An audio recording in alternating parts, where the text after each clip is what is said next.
Storytelling is going to be the most powerful #1 skill in the world that you can learn right now. Learning how to tell a story, make a connection, and emotionally have somebody hang on to your words and listen to you. That's how you make movements. That's how you make change. Flynn, the founder of SPI. He helps people build passive income driven online businesses, has created this empire that makes over 7 figures a year. Flynn is back onto the show here. So I've developed a framework called the 20% itch rule, where 80% of your time is dedicated to the things that you are committed to, but you reserve and even protect 20% of your time for experimentation, for fun, for something new. If that were to fail, that's okay, because you still have the 80% that you're taking care of. You're still taking care of business. Tim Ferriss taught me a question. That is, if this were easy, what would it look like? Because I know many of us, tend to overcomplicate or believe things are more complicated than they actually are. If someone is going through a period of just maybe they're just not 100% sure of themselves or sure of the direction they're going, what would you say to that person here tonight on what they could start to do to unlock more opportunity for them to feel better and create what they want as well? Okay, what if you just... Do you remember a time, maybe 10 years in with Smart Passive Income where it started to not be fun anymore? In business, it's often the best practice to optimize, to automate, right? The problem is when you automate too much of what you have going on, you start to remove maybe some of the parts that were actually fun for you in the beginning. And we hear it all the time. You got to automate, you got to, get rid of yourself, take yourself out of it. But if you totally take yourself out of this thing, it's a soulless thing now. And for a while, I was starting to feel like I was just going through the motions. It was publishing a podcast episode and immediately dreading the next week that I had to then create another podcast episode. The content hamster wheel, as they call it. And that's a hard trap to be in, because you have these handcuffs. Mm-hmm. And if you slow down, then you start losing followers or starting to lose momentum. And it just felt like a job. And I was like, I'm in this space, so I don't have to do the job. But now I'm just my own boss of my own job, and I feel like even less fulfilled as a result of that. So I've always found, and thankfully I wasn't in that position for a long time, but I did discover it, and it led to procrastination. It led to just not great content. It was just, I had to get the schedule out, so I put something out. And I found that what really helped me was just finding the fun again. Mm-hmm. Finding the fun again. And now I'm a 42-year-old man playing with cardboard with cartoons on it. And I'm having the time of my life. And as a content creator, especially, when you are having fun with whatever it is that you're doing, your passion comes through that screen, comes through that audio file, comes through in those words and those emails. Your audience can feel that too. And today, more important than ever, it's not just about the information you're sharing. I mean, how many of us are overwhelmed from all the information that's available to us today, right? So overwhelmed. I mean, back in the day when we started, information was valuable. Scarce. It was scarce. If you had an Encyclopedia Britannica, you were upper class because you could afford that information and others couldn't. Now we all have the same information and same resources on our phone.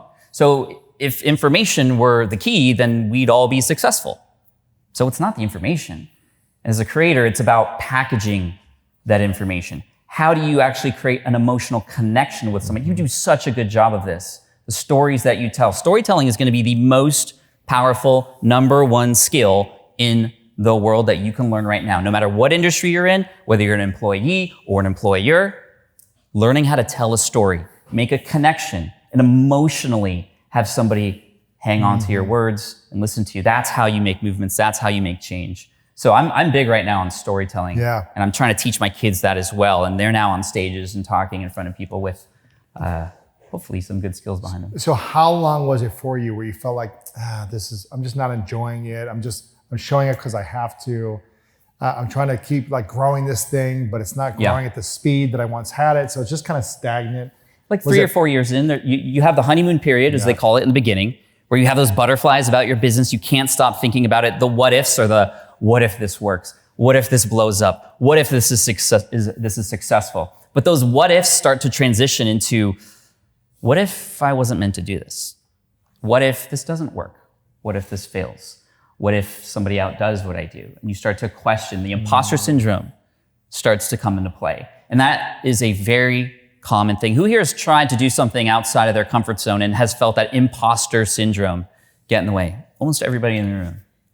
And even when you're making it. Even when you're making it. When I started my business, so a quick story, my business journey started not by teaching business, but I actually created one, helping architects pass an exam. I was laid off in 2008. It was a bad fiscal year, Alex. I love this. I got laid off from my dream job.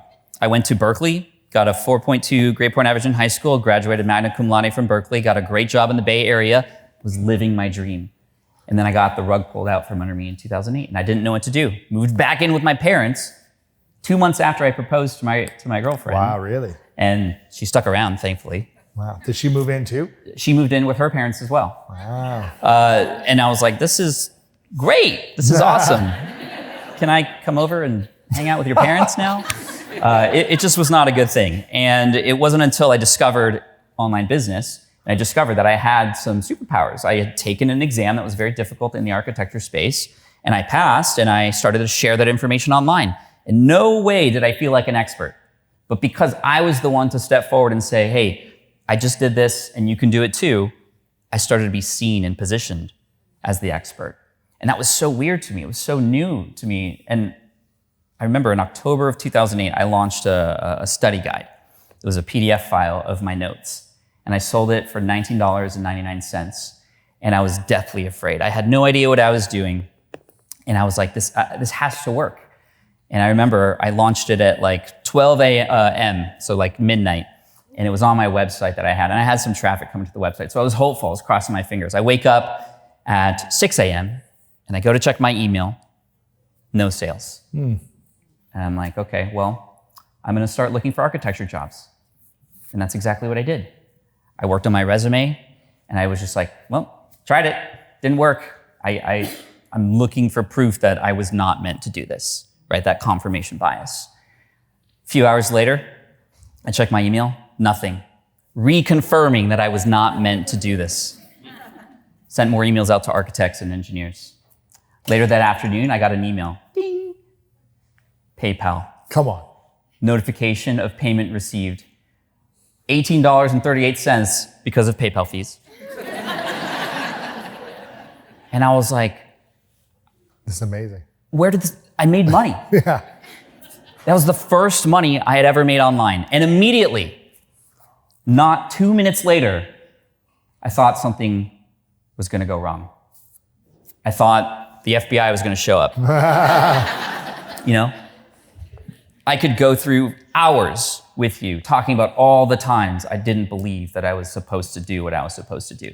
Even when I was making $35,000 to $40,000 a month. You talk about rich, but with scarcity.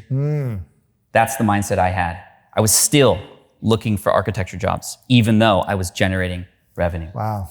And it wasn't until I let go of who I thought I was supposed to be, that sunk cost and literal cost that I put into college, into architecture, not wanting to disappoint my parents. All those things played a role in me believing that I was supposed to still be an architect.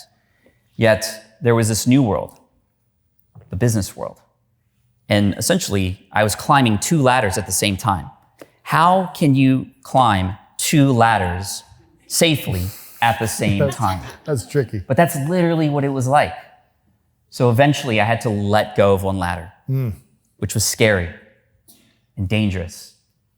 But this new ladder had endless height to it. It had opportunity. It had more freedom. Freedom was way up there.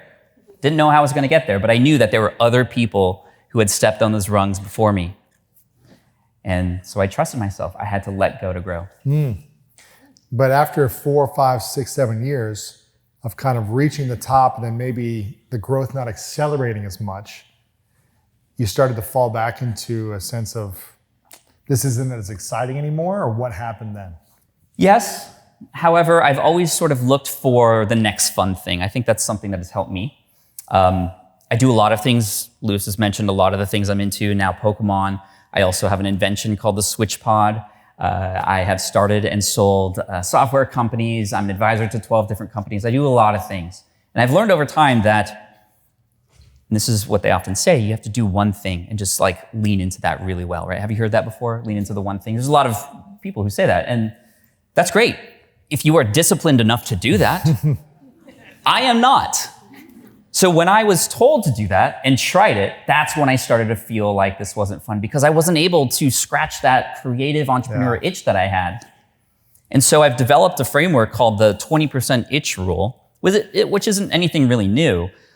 Google practices this. I know a lot of other friends of ours practice this, where 80% of your time is dedicated to the things that you are committed to, the things you've already said yes to, but you reserve and even protect 20% of your time for experimentation, for fun, for something new, to allow you to scratch that itch, such that if that were to fail, that's okay because you still have the 80% that you're taking care of. You're still taking care of business. But honestly, even when I've quote unquote failed in that 20%, I've started and failed a lot of software companies and other things in that 20% of time, it's always a lesson learned that then I can apply to the next thing. How do you not let that lesson of failure become a belief that you can't create something the next time? Because I've created something before. I have literal proof that I can do it. It just didn't do it this time, but I have proof. And that's what I found that best combats, at least for me, all of these feelings. The imposter syndrome that comes in. Even backstage, I wanted to throw up, literally. And I've done this 350 times. But I think about, well, I've been on stage before, and I have delivered value, and I've spoken to Lewis before. There's no reason for me to believe that this is going to be bad. I have proof that all these feelings are false, right? And when I'm starting new businesses, I think about the same thing. And for anybody out there who's starting a business and wants to like really get over that imposter syndrome, my best advice would be something I call the 1-1-1 strategy. Find one person who has one problem and get one result for them. Just start with one. Because if you can't find one, how are you going to find 100, 1,000, 10,000? Find one. It's much easier. It's going to help you figure out where these people exist, how to talk to them, how to interact with them, how to help them through that problem. And trust me, when you help them get that result, all the fear of, I don't know if this is going to work. Is this even real? Like, can I even actually help somebody? You've done it now. You have collected that proof that all those things that are keeping you from succeeding are false. So the 1-1-1 has been really helpful for my students. I wanted to pass that forward to you. Start simple. Tim Ferriss taught me a question. That is, if this were easy, what would it look like? And it's been a guiding light for me because I know many of us, tend to overcomplicate or believe things are more complicated than they actually are. So if this were easy, what would it look like? If I'm writing a book, how do I sell it? How do I market it? How do I get it out there? I don't know, but all I know is I need to write that book first. If this were easy, okay, I'm going to open Word and just start writing. I'm going to go to a mentor who's done it before, who's gone through those mistakes so that I don't have to make them myself. That would be easy if I learned from somebody else. So mentorship and getting coaching and things like that are really important to me as well. And that's how I've been able to fast forward my success and fast forward skill acquisition to do things like enter the world of Pokémon and have on my Shorts channel 1.7 billion views in 230 days. It's crazy, man. It's been wild. And in this fiscal year, you've done that. In this fiscal year, yeah. Okay. Wow, it's incredible. So, when did you launch this new hobby? So here's the story of Pokemon. I know people with Pokemon, like Pikachu, like those things. Yes. Does anyone know what Pokemon is? Pokemon fans? Nice. Not many though. Has anybody ever heard the channel, should I open it or should I keep it sealed?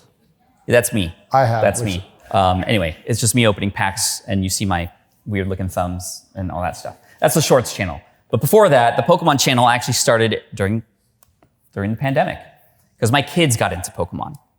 So my kids were younger, they got into Pokemon, they started collecting, and anything the kids get into, I want to get into as well. I researched those things. For example, Fortnite, back before Pokemon, it was Fortnite. My kids were playing Fortnite, and I was like, what are you doing? And they're like, we're playing Fortnite, Dad, don't talk to me. So what do? I hire a 15-year-old from Fiverr to teach me how to play Fortnite. No, I swear to God. Wow. Like mentorship, I'm telling you. Yeah. He's 15 and he's really good. He's good. And I was like, okay, I was starting to get it and going through reps with him. And after 3 weeks, I was able to hang with my kids. And then actually we were starting to play together. And it became such a fun bonding experience during the pandemic to do that. Wow. And then, like kids do, they moved on from that and they moved into another hobby, and this was Pokemon. So I said, okay, Pokemon. I just know about a few things, but I grew up playing Magic the Gathering, not Pokemon. Now, why didn't you go into Fortnite videos or like, let me start a business on Fortnite because my kids are into this right now? I didn't see any opportunities there that really piqued my interest. I guess if I look back, I probably could have found something, but I like things to come to me. And in the Pokemon space, they did, because when I started to research a lot of YouTubers who were doing Pokemon, I also noticed that they were all doing the kind of same things, and nobody was really telling good stories. Again, I'm all about stories. So I said, okay, I didn't create a YouTube channel that day, but I got involved in the community. And that's when I became a moderator for some of these Pokemon creators. That's when I started to have conversations with other collectors and go to events. Again, immerse myself in that space before even trying to create anything. Right? How do I know what to create if I don't even know who these people are yet? And I started to learn more about what they liked and what they disliked. And I started my channel in January of 2021. We got to 100,000 subs in 11 months and 28 days. I remember because we celebrated that day together on a live stream. We had, I think, 7,000 people watching that day. We got to 500,000 people or subscribers in 3 years, and we're now 1 million beyond that in only 1 year. In another fiscal year. In another fiscal year, yeah. Cool. And it's just been the funnest thing because I've just wanted to have fun. And I think because of that, it's attracting not just kids. In fact, it's a lot of people our age who grew up with Pokemon who have now more than an allowance. They have a lot of money to spend on this. And during the pandemic, everybody was all nostalgic and wanting to relive their childhood, and now they're bringing their kids along with them. And it's grown to the point now where I host 2 live events every single year called Card Party that each now will host 5,000 people. We had about 3,500 last year, and we're hosting 2 events this year. I have a relationship with Pokemon. Oh, by the way, this also, speaking of just like opportunities that pop up, this Pokemon thing allowed me to open packs of Pokemon on Ford Field at the Detroit Lions-Vikings game this past season. Because for whatever reason, they, for good luck, opened packs of Pokemon before the game. I found out that their TikTok manager was a big Pokemon fan. So we had a connection. And then I just pitched it. What's the worst that can happen? He would say no. I said, hey, what are the chances that I could get out there and open a pack with you on Ford Field? It's a good line. What's the chance? What are the chances? Yeah, it's a good line. And he said, come on by, January 6th. And it was the #1 game of the season, by the way. And I got to open a pack, and that video was one of their top most viewed videos for a while, which means that they might invite me back. I also now with the San Diego Football Club, the new MLS soccer team. Let's go. There's a team here now? Oh yeah, first year. This year? First year major leagues this year, yes. That's cool. And they invited me to come out because a bunch of their guys watched the channel. And it's like when you put yourself out there in the world, your vibe will attract your tribe. And it's been the coolest thing, to just be me. And for the longest time in my life, I didn't feel like I was good enough. I was short, like literally 5 feet tall my senior year of high school. I was bullied. I never felt like I belonged, except in the marching band, where all the other nerds who were picked on existed. And that's where I found my home, in marching band. And then I eventually realized that when you embrace your weird, that makes you unique. And it brings other people like them, or like you, together. And now I have this community of 1 million followers of other weird Pokemon nerds. It's amazing. 42-year-old Pokemon nerds. Yeah. It's amazing, man. And what I'm hearing you say, I don't know if you guys heard the words he said, by being more curious, by having more fun, by creating more joy, I started to put myself out there. By putting myself out there, I started to create opportunities. By creating opportunities, I started to attract opportunities to me. I'm being generous, I'm being grateful, I'm having fun, I'm expanding my joy inside of me is what I'm hearing you say. And that joy, that energy, people can feel that energy. And it may sound weird, that energy is what created you, this Pokemon empire of community and opportunities. And the first business you had, or not the first, but Smart Passive Income, that energy created and launched that as well. Yeah. And the energy of this doesn't feel good anymore, also can start to bring something down. Or if you're not having fun, can start to bring it down as well. So what I'm hearing you say is the energy is what's allowing you to launch, create, and continue to believe in yourself. Not necessarily the results right away, but the energy. Right. I once heard, I think it was our good friend Chris Ducker who said, do what you do best, delegate the rest. And that's what I've learned to do. Now, that's not easy to do when you're just starting out because you have to wear all the hats, but eventually with SPI, my entrepreneurial brand, I'm just on the podcast and I'm writing email newsletters, which I love to do. I'm no longer hitting publish in WordPress anymore. And that's allowing me to have more energy for the things I love to do. And I found people who love hitting publish in WordPress. There are those weird people out there, right? And it's been really cool to see even in parallel your evolution as well and the new phases of your life and you're newly married and now your new book. It's just, I'm so proud of you.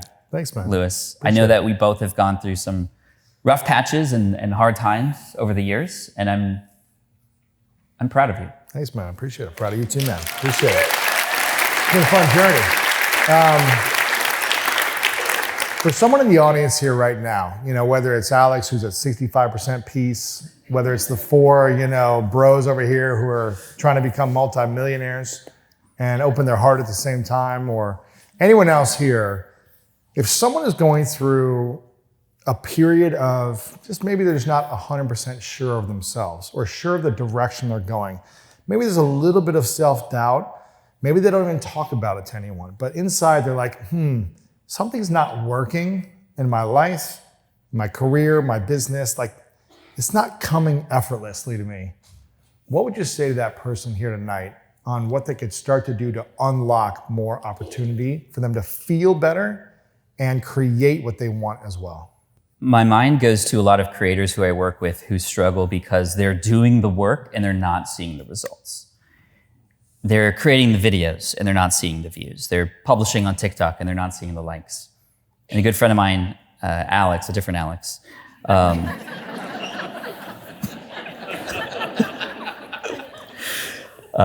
once said, count uploads, not likes. And I was like, man, that is so powerful. When you have, for example, let's say you're gonna try to build an audience on like TikTok, for example. Instead of like, I'm gonna try to get this many views or I'm gonna just try to get this many likes, what if you just went daily for 60 days and that was your goal? Daily for 60 days. And on TikTok especially, we know this as creators, the strategy is to have some quantity and stay relevant by publishing daily. And not even worry about the views. Mm-hmm. So if you get to the 60 days, you've won no matter what. You've done it. Because that is the thing you can control. You can control your production and your publishing. You can't control the algorithm.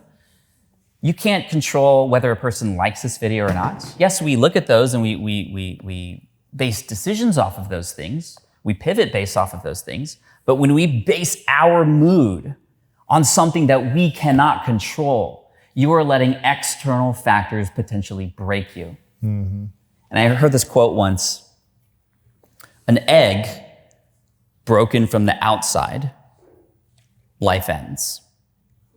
An egg broken from the inside, life begins. So it has to happen from the inside. And when you base your success on the work that you're doing and putting in the reps, not only will you still feel like you've gotten the job done and then go, okay, well, this didn't work out, but I gave it a shot. Let's pivot and talk to and find other people who've done this and help guide me. So the mentorship thing again coming up. But also when you have those reps and you're not caring about the numbers, you're caring about your production, your storytelling, you will get better, you will get faster, you will go from 1 hour editing to 20 minutes to 10. And things just start to happen. With my shorts channel, I started the shorts channel, this again is in the Pokemon space. I started it with the 60-day experiment in mind. And I said, I'm just gonna go to 60. And this is part of that 20% of your time. Correct. Experimentation, I got this new idea. You're running your main business. It's not scaling as fast as it once was. It's more in maintenance mode. Correct. You're not getting as much excitement and joy So let me use 20%. I have another itch I want to scratch. Yeah, let me try this little Pokemon thing and just see what happens. Right. And so you give yourself kind of a 60-day window. And then as far as the learning that can happen, and this is what my next book is about, it's about the information overload. Lean learning is what it's called. It's finding the difference between just in time information, that's what we want, not just in case information. What do you mean, just in time information? Just in time, whatever your next thing that you're focusing on is, and within that, your literal next steps, that's what you're focused on. That's it. Only allow yourself to learn about those things and those things alone. Knowing that when you get past that, there will be other resources available for you, trusting that because we know there's so much information out there now. Versus just in case information, which looks like a person who subscribed to 25 different podcasts, listens to every episode because of the golden nuggets that they will never put into action, right? A big moan in the audience right there. I might have just called some of you out. But imagine. These are like degree chasers for me. It's like going after the next certification, the next degree, thinking you're going to learn something that'll eventually give you the courage to then launch something. Right. As opposed to, let me learn enough in a short amount of time, see if this even is going to work for me, if I even like it, and then I can keep mastering. Then I'm going to need to know information, more information after that. And the momentum begins. Yeah. You start to get excited because you've gotten part one done and you move on, right? How many people read books all the way through and never take any action? Yeah. What if you read chapter 1 of Lewis's new book, you took action on that, and then you read chapter 2? So funny. I had a guy come to Summit of Greatness last year. And he said he left after lunch on the first day. And he goes, not because it was bad, but I got the exact thing I needed to learn. That one thing I needed to learn, I went and applied it that afternoon, and I just was like in motion after that. That's cool. And I was kind of like, well, you could have stick around for the party, man. It was cool, you know. But I like that he said, listen, I came and I was ready to learn, and I didn't really learn anything in the beginning, but then I found one thing and I was like, that's it. I need to go apply it right now and take immediate action. So we left after lunch and just went to work. So the Shorts channel, I was learning about telling a 60-second story and how to do that best. I found a company to create a little jingle. Should I open it or should I keep it sealed? And that's the jingle. That's literally what I sent them. It sounded just like that. And I said, you sent that? You said this? I recorded it and I said, please make this sound good.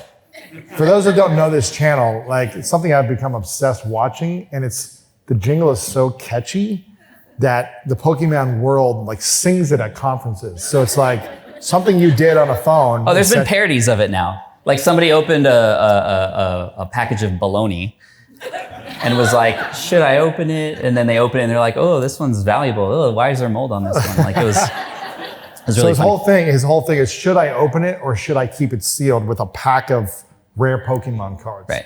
And if you don't get the rare card inside, you should have kept it sealed because the pack would be more valuable later to sell. Right. So the concept is really simple and easy, but I adorn it with these other flavors. Yeah, you make it fun, you make it unique, quirky. I add some spice and salsa into it like you're dancing. And then if at the end it's a bad pull, I have a second jingle, which is like a bad version, and then I have a good one for when I pull good cards. Yes. And 35 days into the 60-day experiment, I was getting just a few hundred views a day. Really? Yeah. And I was like, if I was in my older self and not thinking about just controlling what I can control, uploading every day, getting to day 60, I would have given up probably by day 14. 2 weeks in, this is going nowhere. But I said 60 days. Day 36, one of the videos hit 750,000 views. All the other videos started to get some love. And then every video after that, I'm at a point now where after 24 hours, it's pretty much a guaranteed 1 million views on a new video. It's crazy. And it takes me 10 minutes to edit every day because I've done it every day and I've gotten the system down. I have templates, the same music, the same canon, the same cadence, and then I can go to the Detroit Lions game again. So what happens though, I mean, I don't want to get too far ahead, but what happens in 3-4 years when it becomes dull for you? Like you're in the honeymoon phase of like, man, everything's crushing and millions of views. This man is and good. I'm at 2 billion views now in less than 1 fiscal year, and it's crushing. And everyone's coming out to my events, and 5,000 people this year, then 20,000 people, then it's a Super Bowl event. And then what if it starts to tail off or stay stagnant or people stop showing up? or the money doesn't come in as much. When the external doesn't grow at the level of your excitement and your joy and your internal abundance, how do you prepare for that to not let it rob you of your joy? If I believe that that's going to happen, it's going to happen. Whether you think you can or you can't, you're right. Henry Ford. And so I don't believe that's going to happen. Because if I did, it would affect my content and the quality of it already. I would reach too far. I would maybe try to add too many explosions in the videos, like a Mr. Beast video. Now it's just like ridiculous, right? Let's give 50 million away at 100 million. It's like, Yeah. Oh my gosh, he's playing games, that's for sure. Squid Games. he's a master at it, by the way. Completely. If that starts to happen, I will find the fun. That's it. How many of these 20% itches that you've created have actually launched into a successful business or something over $1 million in profit over time? So I started my podcast in 2010. And at one point, we started inserting questions from the audience at the end of those episodes. And they were really great. We even used a tool called SpeakPipe to collect those voicemail questions so people could hear other people like them at the end of the show. It was really fun. The problem was it was just random questions that had nothing to do with the podcast. So I wanted to start a second show to house all those questions and just have a show of me answering and essentially coaching people. It's called Ask Pat, called right? Ask Pat. Yeah, that became Ask Pat. Although I said, well, it takes me forever to create one episode a week. How am I going to do 5 a week now? I need to go to somebody who does A daily show. And we know a guy named John Lee Dumas who has a daily show. And I literally took him out to coffee and I said, John, coffee's on me. Tell me how you go daily. And he literally told me. He recorded them all in one day. Tuesday, I think, he records an entire week's worth of episodes. So he batch processes. So he wakes up on Tuesday and he just knows he's going to grind for 8 hours and get all those hour-long episodes out. Ask Pat was going to be much shorter. So I was like, okay, I think I could carve out a day. What else do you do? What else? I have an assistant who then takes those voicemails and like edits it for me. Oh, cool. Tell me more about that. So I got the system. I found it from somebody who had done it before. So I didn't have to invent anything because somebody had already done it. And that Ask Pat show turned into, I think, $2.5 million worth of sponsorships and, of course, leads coming in for the courses and memberships and such. So that is one example of a 20%. Interesting. The Switch Pod, which is a travel tripod that my videographer and I invented. We had no business inventing something. A physical product. A physical product. We have never done that before. But we saw a problem and I wanted to scratch that itch. I itch a lot, I guess. Is what I'm realizing after. How long did it take for you to, because you did a Kickstarter with that, I We think, did a right? Kickstarter. 2017, we Yeah. went to Vid Summit. Everybody was using those Gorilla Pods, you know, those things with the balls that kind of like do this. And we were like, there's gotta be a better way. We didn't know where to start, but we knew that we had to figure out like a shape that people would like to hold. And the idea was the legs could fold together to turn into the thing that you can hold. And then you can like open it up and turn, you know, put it back down. But again, we didn't know how to do that. So we made it out of cardboard. And then we gave it to YouTubers. And we just said, hold this. And they're like, what is this? And I'm like, open it up, open it up. Oh, that's kind of cool. So it's like a tripod that opens and closes really easily. And we're like, yes, okay. What do you like about this? Is it too big? Is it too small? We removed the guesswork. We just let the people who were going to eventually buy this tell us how it should look. And once we got the prototype, we're like, okay, cool, perfect shape. Where do we go from here? So we asked somebody and they said, well, you should probably 3D print this. Oh, you could do that? Yeah, go to that place at the end of the street. They 3D print things, just give them a file. Okay, so we did that. Wow. And we had the thing actually working and putting cameras on it now. And then eventually, again, learning as we go, just in time information, right? And eventually we're like, okay, we're going to sell this thing now, but how do we sell this? Well, Kickstarter could be cool. We can get a whole community behind it and crowdsource this thing. Okay, cool. How do we do a Kickstarter? But we know it's possible. So we went to some of the people who were going to an event, who were speaking on stage about a physical product that they had sold on Kickstarter. So we made sure to go to that same event, to pay the extra money to go get the VIP tickets so we could spend some time with them. And we eventually exchanged names and numbers, and we were able to have a 30-minute call with them, which was one of the most helpful 30 minutes of my life, to just go over what you need to know and mistakes that they made on Kickstarter. And eventually, February 2019, we launched this thing. We had a Kickstarter goal of 100,000, and we hit that in 11 hours. Wow. What did the whole campaign do? The whole campaign did $415,000 with 4,836 backers. It's amazing. And we had never done that before, but we were learning as we went. And now this product is just automated on Amazon. It's a 3PL or a third-party logistics company, handles the fulfillment after Amazon gets the purchase order in. So it's not something you're spending tons of time on now. It was like a lot of time early on Correct. to launch it, market it for the first year or two. I'm spending 2 hours a year on it. And how much does it do in sales total in the year, fiscal year? I think we're in the 300 to 400,000 per year range. So it's still 6-7 years later, still generating Yeah. sales with you doing 2 hours a year on it. Yeah. I mean, I have a teammate who does take care of more of the customer service stuff. And, again, I've been able to do what I want to do with it, and they do what they want to do. And, it's doing its thing. And, right now we're in the middle of potentially finding a buyer for it. Who knows? We'll see. And what about other projects? What projects that you spent a lot of time in that didn't pay off? And how do you deal with that lost cost of that time, energy, resources? Yeah. In 2013, I had two friends who launched WordPress plugins. These are like premium software things that you can include in your website. And they come with a payment. Usually plugins are free. These are premium ones. And they cost like $37, $99, whatever. Two separate people. They didn't know each other. They launched two different products around the same time, and they each made over $100,000 in a week. And I was like, bro. 1 week. 1 week from their software launch. And their audiences were smaller than mine at the time. And I said, oh, let's do this. And so I was like, I need to create I need to create a WordPress plugin too. So I found a developer on Google, hired them. It was going to cost $10,000 to do this little idea that I had. Didn't tell nobody about it because I wanted it to be a fun secret. I want to launch it big and surprise the world with it, right?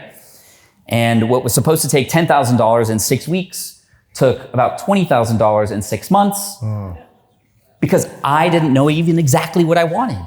I was working with this developer overseas and they weren't understanding what I wanted. They would give me something and I was like, this isn't it. And they're like, what do you want? I'm like, I don't know. And we just kept going back and forth and wasting time, wasting money. Eventually I got it to a point where it was worthy to share now. And it was like, okay, we finally got something. We got through that. And I wanted to share it with a few friends.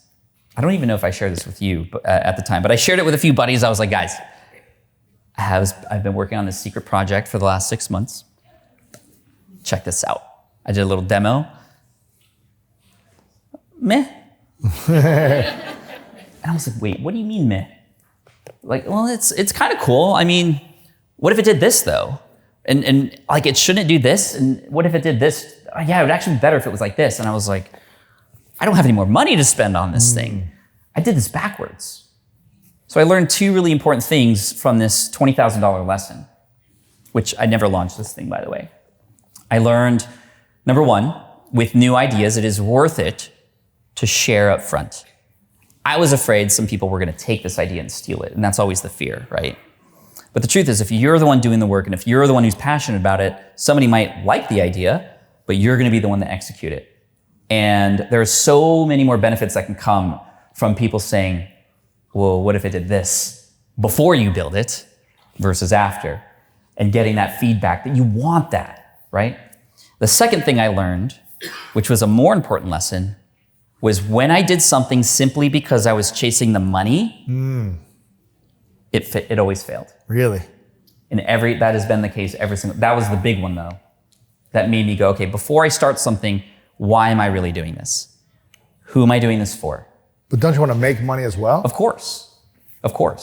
But if you don't know who you're doing it for and the service that you're offering to them, how much value you could bring to them, how much more convenient something can be because you're the one to step up to create something, then you're just shooting darts at a dartboard.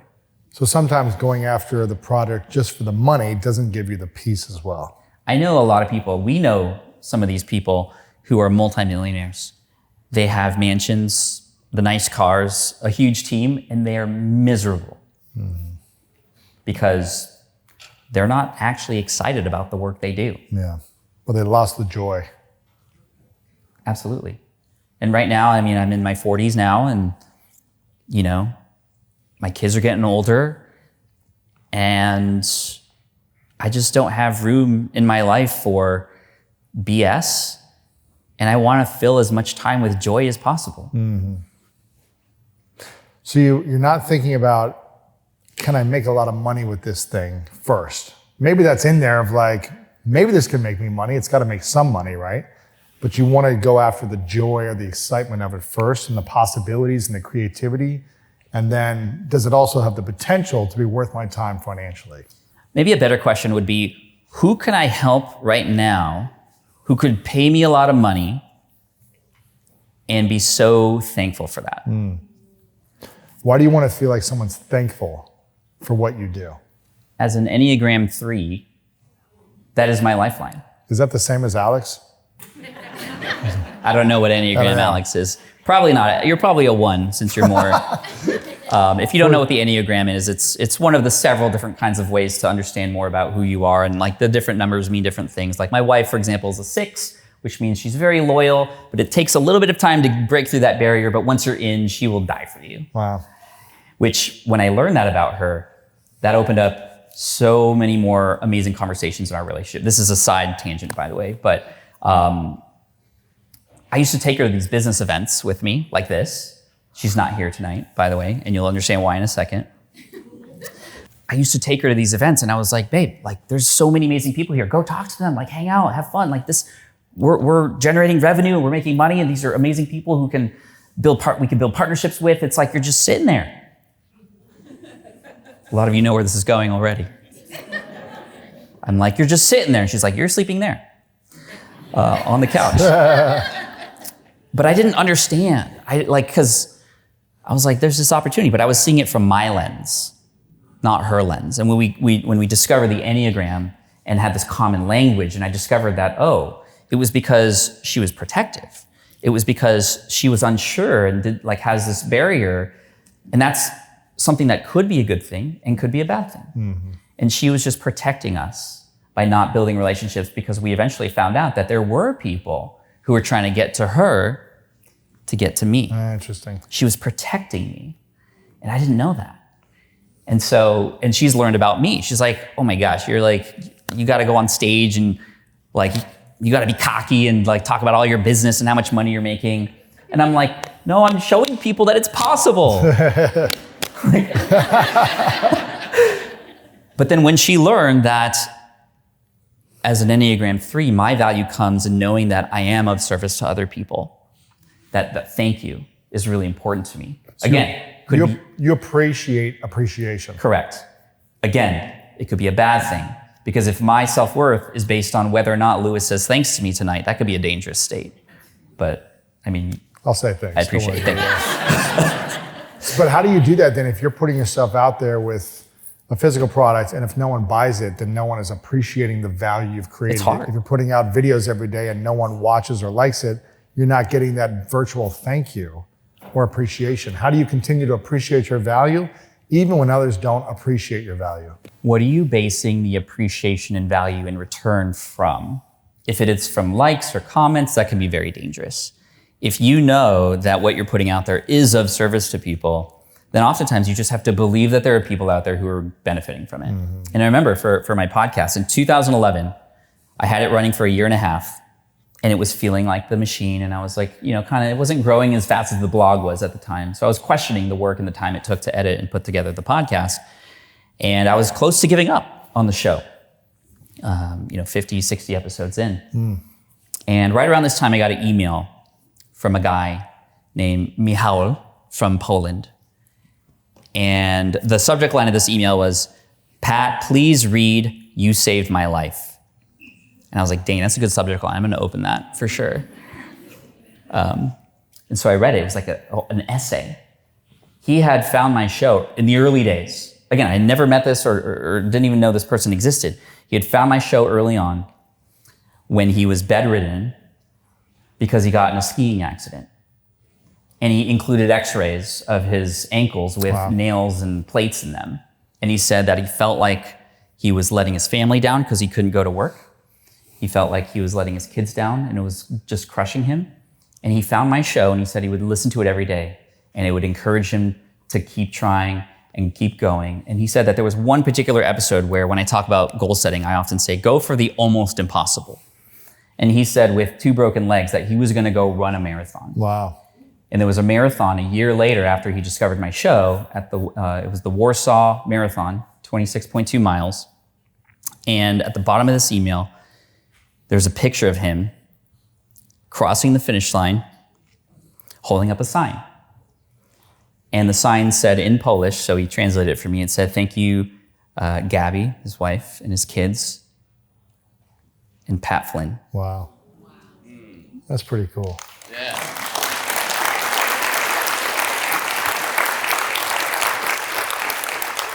And I mean, I'm bawling. My mascara's dripping on the keyboard. And I realized that that's just one person who was listening to the show that I didn't even know existed. How many more people like him were out there? Mm-hmm. So I'm gonna keep going no matter what. Wow. It's pretty cool, man. It's pretty cool. I've got a couple final questions for you. You got a book out as well. It's coming out in June, so the recording of this will come out before then. It's called Lean Learning. Why did you want to write this book? And who is this for specifically? And what will they gain from diving into the lessons? I wrote it for my kids. My son is 15. I don't admire him for the world that he's growing up in right now. And my daughter's 12. It is so confusing, so overwhelming. It is astronomically harder, it feels, to know what the heck you're gonna do.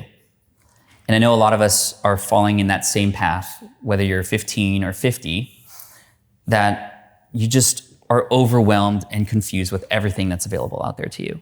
Because like I said, information is no longer scarce. It is everywhere. We're not just at a buffet line. And as humans, we hoard information. It's like food in the wilderness that we see a fruit tree. We take every fruit because we might not come across another tree like that. We're just, our brains aren't evolved enough to handle the world that we live in. And so this book is an answer to that. It's how to understand how to navigate learning today. And the story that I tell in the beginning of the book is about my son when he was in preschool. His teacher had sent an email that was really odd because during the day, apparently, in the hot San Diego sun, I'm from San Diego as well. Let's go. I'm so grateful that you're here for the last leg of your trip, man. I'm so thankful for you. So imagine near summer, super hot, and with these preschoolers have an ant infestation in their classroom, so they have to eat lunch outside. But they usually eat inside. San Diego is basically a giant anthill. We all know this, right? And they're burning up out there. So the teacher drops everything they're doing, and I'm learning this after the fact. They spend the whole afternoon after lunch brainstorming with the entire class. The teacher's leading this. She writes all the ideas that the kids have and pastes them on the whiteboard. There's like dozens of ideas of how to solve this problem. How do we fix going outside and eating lunch and not burning? Somebody said, let's just eat the ants. Which, this is a clever answer. Some countries, maybe. But they eventually take, all ideas are good. Cool, they're all out there. The kids are seeing their own ideas up there. And together, the teacher goes, okay, which of these ideas seem like they would actually work?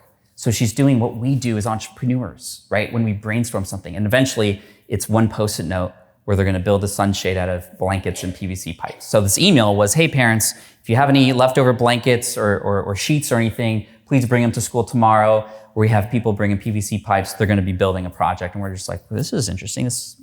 What about math? Well, we arrived the next day after school to pick up. And we see these giant sunshades in the middle of the courtyard where they have lunch. And I'm just like blown away. And I know it doesn't seem like much, but if you're 5 years old and you have a problem and then you solve that problem in a way that you never thought possible before, that is life-changing, bro. And I've seen what that kind of style of teaching has done for my kids and the way that they handle the world today. And so this book passes forward a lot of those strategies that I've learned to accomplish a lot of things in a short period of time. Lean learning, how to achieve more by learning less. And dude, I'm like, this is supposed to be about your book, bro. Thank you. I'm here to serve as well, man. Both hold it up. Look at that.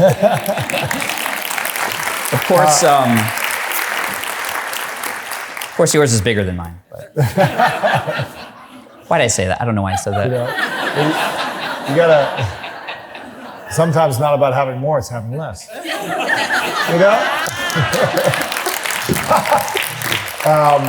Unless you're Alex, he needs more to feel peace. Yeah, 35% more. Yeah, exactly. 35% more. I've got 2 final questions for you. The first one is, what are you grateful for in your life today? My wife. 16 years together, thank you. She has had to endure a lot of societal pressures as her choice to stay at home as a mom. And it's been really hard for her. She stayed at home the whole time? Stay home the whole time, hardest job in the world. And I'm so proud of, thank you. See, I'll tell her tonight, you should have been there. And now with the kids getting older, there's a transition in both of our lives on like, where are we gonna go next? And we dream together. And that's my favorite part. We sit at night and almost every night we dream about the future together. And it's my favorite part of the day. Oh, that's cool, man. So that's what I'm grateful for. I'm grateful for, practicing gratitude is something that's so important. I used to use a journal called the 5-minute journal.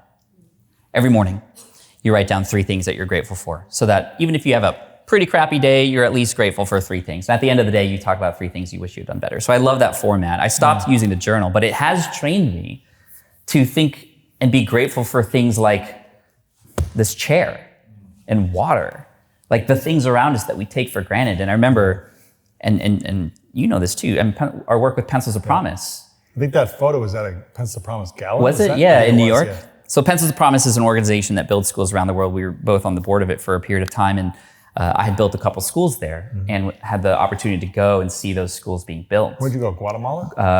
Ghana. Yeah. And it was, kids playing, smiling, without shoes, in the dirt, with sticks, happy because they have a place to educate themselves. Yeah, it's pretty special, man. And then I go home, I'm like, the Wi-Fi is so slow on this plane right now. It really puts it into perspective. So I've learned to be grateful for just like the little things, like pen and paper to write things on. Yeah. Everything. That's beautiful. Pat, we appreciate you. Thank you for being here. Guys, let's give it up for my friend, Pat Flynn. When your relationship with yourself is so good, you can deal with the death of a parent, a partner, even the worst extreme, a child. You can deal with getting laid off. You can deal with breakups. How about athlete life that you grew up with? Who are the kids that are bound to be professional athletes?